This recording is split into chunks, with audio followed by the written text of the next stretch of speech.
तो हम जब ऑफ दी कैमरा बात कर रहे थे तो आपने हमें बताया कि बगला शरणम गच्छामि।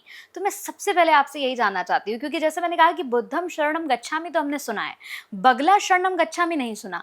इसके बारे में बताइए। देखिए, जैसे कि अभी हम सब देख रहे हैं कि प्रकृति अपने विकराल स्वरूप पर आ चुकी है और इस प्रकृति की विकरालता इस मनुष्य ने ही बनाई है। अभी हमने देखा हिमाचल में क्या हुआ, अभी हमने देखा उत्तराखंड में क्या हुआ। जगह जगह पानी का प्रकोप सबने देखा, प्रलय की अवस्था स्थिति सी जैसे देखी गई। अगर हमें इसको रोकना है, हमें इसको स्तंभित करना है, हमें इसको एक जगह पे स्टैग्नेट करना है, तो माई की शरण जाना होगा। बगला शरणम गच्छामि। क्योंकि मां बगलामुखी ही एकमात्र ऐसी शक्ति है जो आपको ऐसी विकट परिस्थिति और स्थिति में से बाहर निकाल सकने की क्षमता रखती है। क्योंकि आज क्या है, मनुष्य अपने लालच में इस प्रकृति के साथ खिलवाड़ कर रहा है। कोई नदियों के स्थान के ऊपर ही अपना रहने का स्थान बना रहा है, कोई अन्य अन्य स्थानों को प्रकृति के साथ दोहन करके खराब करता जा रहा है। वह मानसिक स्थिति कौन ठीक करेगा?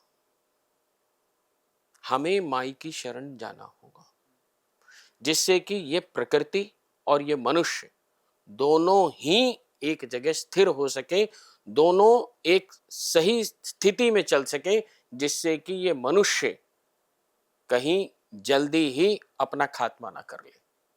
अगर उसको अपनी प्रलय की स्थिति को बचाना है तो बगला की शरण जाना होगा। बगला शरणम, इसीलिए मैं कह रहा हूं बगला शरणम गच्छामि, क्योंकि मां बगलामुखी स्तंभन की शक्ति है, स्तंभन की विद्या वही ही है। और इस प्रकृति को अगर कोई रोक सकती है शक्ति, तो वो मां बगलामुखी ही है। वरना तो बहुत ही निकट भविष्य में आप देखेंगे बड़े बड़े ग्लेशियर, बड़े बड़े बांध अपनी सीमाओं को तोड़ करके बाहर आ जाएंगे।